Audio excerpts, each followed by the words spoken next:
അങ്ങനെയാണ് ഇപ്പോഴും തെരച്ചിൽ അവിടെ തുടരുന്നുണ്ട്. മണ്ണ് മാറ്റിക്കൊണ്ടിരിക്കുകയാണ്. ഞാൻ നേരത്തെ പറഞ്ഞ പോലെ അതീവ സൂക്ഷ്മമായി വേണം മണ്ണ് മാറ്റാൻ. കാരണം ആരെങ്കിലും മണ്ണിടയിൽ കുടുങ്ങിക്കിടക്കുന്നുണ്ടോ എന്നതൊക്കെ പരിശോധിക്കേണ്ടി വരും. അങ്ങനെ രക്ഷാപ്രവർത്തകർക്ക് ദുഷ്കരമാണ് ഇനിയുള്ള നടപടികൾ. തീർച്ചയായിട്ടും നമുക്ക് അവിടുന്ന് വരുന്ന ചില തത്സമയ ദൃശ്യങ്ങൾ തന്നെ ഞെട്ടിക്കുന്നതാണ് രഞ്ജിത്ത്. കാരണം പരിശോധന, നമുക്കറിയാം, ഒരു അപകടത്തിൽ മണ്ണിനടിയിലോ അല്ലെങ്കിൽ മറ്റിടങ്ങളിലോ ആളുകൾ കുടുങ്ങിക്കിടക്കുന്നു എന്ന് പറയുമ്പോൾ വേഗത്തിൽ മണ്ണ് മാറ്റണം എന്നൊരു ധൃതി നമുക്കുണ്ടാവും. പക്ഷേ ഇവിടെ അങ്ങനെ വിശ്വസിച്ച് മൺവെട്ടി കൊണ്ടോ അല്ലെങ്കിൽ മറ്റു ഉപകരണങ്ങളോ ഉപയോഗിച്ച് വേഗത്തിൽ ഇടപെടാൻ കഴിയാത്ത സാഹചര്യമാണ്. ആരെങ്കിലും കുടുങ്ങിക്കിടക്കുന്നുണ്ടോ, ആരെങ്കിലും ഉള്ളിലുണ്ടോ എന്ന സംശയത്തിൽ, ആശങ്കയിലാണ്. വളരെ സൂക്ഷ്മതയോടുകൂടിയാണ് അവിടെ ആ തരത്തിലുള്ള രക്ഷാപ്രവർത്തനങ്ങൾ നടക്കുന്നത്. കൂടുതൽ ആളുകൾ മറ്റ് അപകടത്തിൽപ്പെട്ടിട്ടില്ല എന്ന് കരുതുന്നു. എന്തായാലും അല്പസമയം മുമ്പ് സംസാരിച്ച അവിടുത്തെ പഞ്ചായത്ത് മെമ്പർ അടക്കം, അവരുമായി ഞാനും ഫോണിൽ സംസാരിച്ചപ്പോൾ അവരടക്കം പങ്കുവയ്ക്കുന്ന ഒരു കാര്യം ഇതാണ്. അവിടെ ആ സമീപത്തെ ഒരു +2 സ്കൂളിലെ കുട്ടികൾ അവിടെ ഉണ്ടായിരുന്നു എന്നാണ് സംശയിക്കുന്നത്. മുതിർന്ന കുട്ടികളാണ്. അതേസമയം തൊട്ടടുത്ത് തന്നെ ഒരു UP സ്കൂളുണ്ട്. ആ സ്കൂളിലെ കുട്ടികൾ അവിടെ ഉണ്ടായിരുന്നില്ല എന്ന് തന്നെയാണ് കരുതുന്നത്. അപ്പോൾ അല്പം മുതിർന്ന കുട്ടികൾ തന്നെ അപകടത്തിൽപ്പെട്ടിരിക്കാം എന്ന സംശയത്തിലേക്ക് തന്നെയാണ് ഇപ്പോൾ എത്തുന്നത്. പക്ഷേ അവരാരൊക്കെ, അവരുടെ പേരുവിവരങ്ങൾ സംബന്ധിച്ച വ്യക്തതകൾ വരേണ്ടതുണ്ട്. സമീപത്തുള്ള ഒരു സ്കൂളിൻ്റെ, ഒരു കോൺവെൻറ്റ് സ്കൂളിലെ കുട്ടികളാണ് എന്ന ചില സൂചനകളൊക്കെ പുറത്തു വരുന്നുണ്ട്. പക്ഷേ സ്ഥിരീകരിക്കപ്പെട്ടതല്ല. അതുകൊണ്ട് നമ്മൾ ആ കാര്യങ്ങൾ പങ്കുവെക്കുന്നില്ല. എന്തായാലും ആ കുടുംബങ്ങളിലൊക്കെ ഉണ്ടാകുന്ന, സ്കൂളുകളിലൊക്കെ ഉണ്ടാകുന്ന ആശങ്ക ഒട്ടും ചെറുതല്ല. ഒന്ന് ഓർത്തു നോക്കൂ, സ്കൂളുകളിലേക്ക് കുട്ടികൾ ഒരുങ്ങി ഇറങ്ങി സ്കൂളിലേക്ക് പുറപ്പെടാൻ വേണ്ടി ബസ് സ്റ്റോപ്പിൽ കാത്തു നിൽക്കുമ്പോഴാണ് ഈ അപകടം ഉണ്ടായെന്നാണ് മനസ്സിലാവുന്നത്. നമുക്ക് ഒരിക്കൽ കൂടി ഈ ഗൂഗിൾ സ്ട്രീറ്റ് വ്യൂവിൻ്റെ വിശദീകരണങ്ങളിലേക്ക് വരുമ്പോൾ, ഈ നമ്മൾ മനസ്സിലാക്കുന്ന അപകടമുണ്ടായ സ്പോട്ട് ഈ ഗൂഗിൾ സ്ട്രീറ്റ് വ്യൂ എന്ന് മനസ്സിലാക്കാനാവുന്നത് ഏറെക്കുറെ ഈ ഭാഗത്താണ്. അതായത് ബസ് സ്റ്റോപ്പാണിത്. ഇവിടെയാണ് ഇത്. നമുക്ക് ഗൂഗിൾ ഈ ചിത്രം പകർത്തിയപ്പോൾ തന്നെ അവിടെ ആളുകൾ ഇങ്ങനെ കാത്തു നിൽക്കുന്നത് നമുക്കറിയാനാവാം. അതൊരു ബസ് സ്റ്റോപ്പാണ്. ഒരുപക്ഷെ ഈ പ്രദേശത്ത് തന്നെ ആവാം ആളുകൾ നിന്നിരുന്നതെന്നാണ് മനസ്സിലാക്കുന്നത്. റോഡ് മികച്ച റോഡാണ്. പക്ഷേ റോഡിന് വീതികൾ കൂടുകയാണ്, ഇടുങ്ങിയ ഭാഗങ്ങളുണ്ട്. അതുകൊണ്ട് ഒരുപക്ഷെ വാഹനങ്ങൾ വേഗത്തിൽ സഞ്ചരിക്കും. എന്നാൽ കൂടുതൽ വെട്ടിച്ചു മാറ്റാനോ ഒക്കെയുള്ള പരിമിതികളും ഒക്കെ ഉണ്ടാവാം ഒരുപക്ഷെ അവിടെ. അതുകൊണ്ടുകൂടി അപകടമുണ്ടായിരുന്ന വഴിയുണ്ടാവാം. ഇതാണ് അപകടമുണ്ടായ കൃത്യമായ സ്പോട്ടെങ്കിൽ അതിൻ്റെ തൊട്ടടുത്ത് 2 പ്രധാനപ്പെട്ട ഇടം ഉണ്ട്. ഐഷ പോറ്റി മുൻ MLA ചേരുന്നുണ്ട്. ശ്രീമതി ഐഷ പോറ്റി സംഭവ സ്ഥലത്തുണ്ടല്ലേ? എന്താ ഇപ്പൊ മനസ്സിലാക്കാൻ പറ്റുന്നില്ല? ക്രൗഡിന്റെ ഇടയിലേ കേൾക്കാൻ പറ്റുന്നില്ല. സംഭവ സ്ഥലത്തുണ്ടോ? ഈ സംഭവ സ്ഥലത്താണ്. ഇവിടുത്തെ ഈ ബഹളം കൊണ്ട് എനിക്ക് കേൾക്കാൻ പറ്റുന്നില്ല, പറയാൻ ബുദ്ധിമുട്ടാണ്. ശരി മാഡം, ശരി. സഹിത തുടരാം.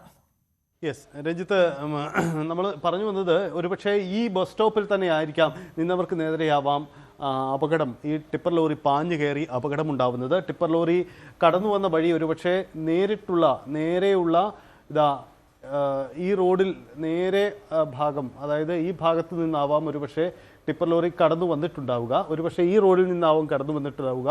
അതല്ലെങ്കിൽ ഈ ഭാഗത്ത് നിന്നാവാം കടന്നു വന്നിട്ടുണ്ടാവുക. നമുക്ക് ആ അപകടത്തിൻ്റെ എക്സാക്റ്റ് പോയിന്റും ഒപ്പം തന്നെ അതിൻ്റെ കൃത്യമായ വിവരവും ഒന്നുകൂടി വ്യക്തമാവേണ്ടതുണ്ട്. ദൃക്സാക്ഷികൾ തന്നെ അത് വിവരിക്കേണ്ടതുണ്ട്. ഒരുപക്ഷെ ഈ സമയത്ത് ഈ ഒരു അടിയന്തര ഘട്ടത്തിൽ അത്തരം വിശദീകരണത്തിലേക്ക് അവർക്ക് പോകാൻ കഴിയും തോന്നുന്നില്ല.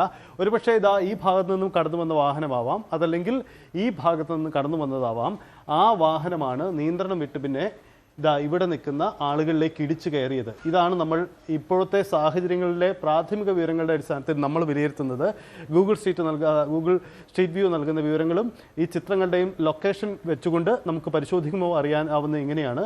അപ്പോൾ നോക്കൂ, റോഡിന് നല്ല റോഡാണ്, വേഗത്തിൽ വണ്ടികൾ കടന്നു പോകും. പക്ഷേ അവിടെ താരതമ്യേന അത്ര വീതിയില്ല എന്ന് മനസ്സിലാക്കാം. അതുകൊണ്ട് ഒരുപക്ഷെ മറ്റൊരു വാഹനം കുറുകെ വന്നപ്പോൾ അതിനെ രക്ഷപ്പെടുത്താൻ വെട്ടിച്ചു മാറ്റിയപ്പോൾ നിയന്ത്രണം വിട്ടുപോയി ഇവിടെ പോയി ഇടിച്ചു കയറി. അങ്ങനെ വേണമെങ്കിൽ സംഭവിച്ചിരിക്കുന്ന അതാവാം എന്ന് നമുക്ക് കരുതാം. എന്തായാലും അവിടുന്ന് ആളുകൾ ഈ മത്സര ഓട്ടത്തെക്കുറിച്ച് നേരത്തെ തന്നെ പങ്കുവെച്ചു.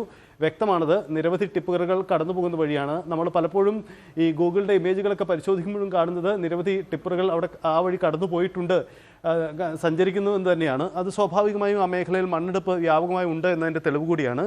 എന്തായാലും കൂടുതൽ ആളുകൾ അവിടേക്ക് എത്തിക്കഴിഞ്ഞു. രാവിലെ ഏറെ സജീവമാവുന്നതിന് മുമ്പ് തന്നെ ഉണ്ടാകുന്ന അപകടമാണ്. അതുകൊണ്ട് തന്നെ രക്ഷാപ്രവർത്തനത്തിനൊക്കെ ആദ്യം ഒരു മന്ദഗതി ഉണ്ടായിരുന്നു. പിന്നീട് എല്ലാം വേഗം കൈവരികയാണ് ചെയ്തിരിക്കുന്നത്. ഇപ്പോൾ കൂടുതൽ അവിടെ ജനപ്രതിനിധികൾ അവിടേക്ക് എത്തിയിട്ടുണ്ട്. അവിടെ കൊട്ടാരക്കര MLA ബാലഗോപാൽ, ഒപ്പം തന്നെ മറ്റ് ജനപ്രതിനിധികൾ, MP ഇപ്പോൾ കൊടിക്കുന്നിൽ സുരേഷ് അടക്കമുള്ളവർ അവിടെ എത്തിക്കഴിഞ്ഞു എന്നാണ് മനസ്സിലാക്കുന്നത്. അങ്ങനെയെങ്കിൽ ഇനി നടപടിക്രമങ്ങൾ വളരെ വേഗത്തിൽ തന്നെ മുന്നോട്ട് പോവുകയാണ്. മറ്റാരും അവിടെ കുടുങ്ങിക്കിടക്കുന്നില്ല എന്ന വിലയിരുത്തലിലേക്ക് തന്നെയാണ് പോകുന്നത്. ഇനി ആശുപത്രിയിൽ ചികിത്സയിലുള്ളവരുടെ രോഗവിവരം സംബന്ധിച്ച വിശദാംശങ്ങൾ കൂടി അറിയേണ്ടതുണ്ട്. അപകടത്തിൻ്റെ മറ്റ് വിശദാംശങ്ങൾ എങ്ങനെ ഉണ്ടായി എന്ന കാര്യം കൂടി നമുക്ക് അറിയേണ്ടതുണ്ട്. രക്ഷാപ്രവർത്തനങ്ങൾ ഏറെക്കുറെ അവസാന ഘട്ടത്തിൽ നിന്നാണ് മനസ്സിലാവുന്നത്. രക്ഷാപ്രവർത്തനങ്ങൾ അവസാന ഘട്ടത്തിലേക്ക് കടക്കുകയാണ്. അവിടെ മണ്ണ് പൂർണ്ണമായി മാറ്റി ഇനിയും ആരെങ്കിലും മണ്ണിനടിയിൽ കുടുങ്ങിക്കിടപ്പുണ്ടോ എന്നുള്ളത് അറിയേണ്ടതുണ്ട്. അതിനുള്ള ശ്രമത്തിലാണ് ഇപ്പോൾ രക്ഷാപ്രവർത്തകരുള്ളത്. ഫയർഫോഴ്സിൻ്റെ കൂടുതൽ യൂണിറ്റുകളുണ്ട്. പോലീസ് മേധാവി, ജില്ലാ പോലീസ് മേധാവി അവിടെ എത്തിയിട്ടുണ്ട്. കൊടിക്കുന്നിൽ സുരേഷ് MP ഉണ്ട്, ജനപ്രതിനിധികളുണ്ട്, നിരവധി ആളുകൾ അങ്ങോട്ടേക്ക് എത്തിയിട്ടുണ്ട്. ഏതായാലും കുടവട്ടൂർ സ്വദേശി ഹരിലാൽ, പാർത്ഥിവ് എന്നിവരുടെ മരണമാണ് ഇപ്പോൾ സ്ഥിരീകരിച്ചിരിക്കുന്നത്. 3 മരണമുണ്ട്. അതിൽ 2 പേരെ തിരിച്ചറിഞ്ഞു. ഈ പാർത്ഥിവും ഒപ്പം ഹരിലാൽ 54 വയസ്സ്, പാർത്ഥിവിന് 14 വയസ്സുള്ള പാർത്ഥിവാണ് ഇപ്പോൾ മരിച്ചിരിക്കുന്നത്. 3 മൃതദേഹങ്ങളുള്ളത് കൊട്ടാരക്കര താലൂക്ക് ആശുപത്രിയിലാണ്. ബന്ധുക്കളൊക്കെ അങ്ങോട്ടേക്ക് എത്തിയിട്ടുണ്ട്. 2 പേർക്ക് ഗുരുതരമായി പരിക്കേറ്റിട്ടുണ്ട് എന്നാണ് നമുക്ക് അവസാനമായി ലഭിക്കുന്ന വിവരം. അതിൽ 4 കുട്ടികൾ ആശുപത്രിയിലുണ്ട് ഇതിനകമെന്നാണ്. 4 കുട്ടികൾ ആശുപത്രിയിലുണ്ട് എന്നും മനസ്സിലാകുന്നുണ്ട്. ഏതായാലും വലിയ ഒരു അപകടം അത് സംഭവിച്ചിരിക്കുന്നു. അതുമായി ബന്ധപ്പെട്ട കൂടുതൽ വിവരങ്ങൾ ഓരോ നിമിഷവും പുറത്തു വരുന്ന കാര്യം കൂടിയുണ്ട്. ഏതായാലും കൊട്ടാരക്കരയെ സംബന്ധിച്ചിടത്തോളം ഏറെ വലിയൊരു ദുരന്തം എന്ന് വേണം ഇതുമായി ബന്ധപ്പെട്ട് ചേർത്ത് വെക്കാൻ. മണ്ണിനടിയിലേക്ക് മണ്ണ് ഈ ബസ് കാത്തു നിന്ന ആളുകൾക്ക് മുകളിലേക്ക് പതിക്കുകയായിരുന്നു. തുടർന്ന് അവരെല്ലാം മണ്ണിനടിയിൽ കുടുങ്ങി. മണ്ണും കല്ലും അടക്കം മുകളിലേക്ക് വീണ് ഒന്ന് പുറത്തേക്ക് ഇറങ്ങാൻ പറ്റാത്ത വിധം കുടുങ്ങിയ ഒരു സാഹചര്യമാണ് ഉണ്ടായത്. തുടർന്ന് ഇവർ ദൃശ്യങ്ങൾ, രക്ഷാപ്രവർത്തനത്തിന്റെ ദൃശ്യങ്ങളാണ് പ്രേക്ഷകർ കണ്ടുകൊണ്ടിരിക്കുന്നത്.